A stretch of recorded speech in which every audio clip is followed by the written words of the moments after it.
we found this mound today.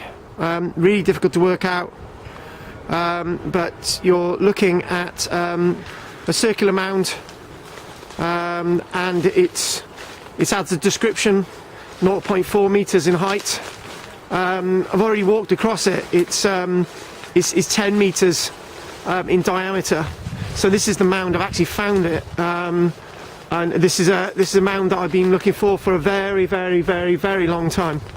And I'm going to walk across it again, and we're going to stride it out. Well, actually, let's just stride it out again. So we've got 1 meter, 2 meters, 3 meters, 4 meters, 5 meters, 6 meters, 7 meters. Stop a minute. As we start to go down again, 8 meters, 9 meters, 10 meters. So this is the 10 meters across this mound. Amazing. We found it. There's sort of arrangement of trees around the outside. It's circular. And just looking at this is great that we've actually found this. Is amazing. It's still here in the middle of development. It's just it's meant to be a scheduled ancient monument. That doesn't count for anything these days.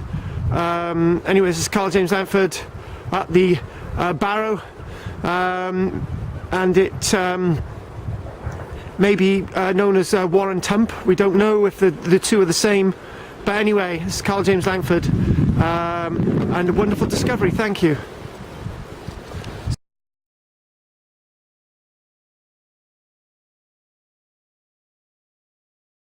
So chuck that on. Right, what I'm going to do, right, I'm going to take you over to the spring, the well, yeah. And I'm going to come back here. I'm going to leave you with the well because I've already had my thoughts with it. It looks brilliant. Yeah, no, it definitely is. Unfortunately, because of technology, it's difficult. So I'm going to take a photo. Hang on, I'm still.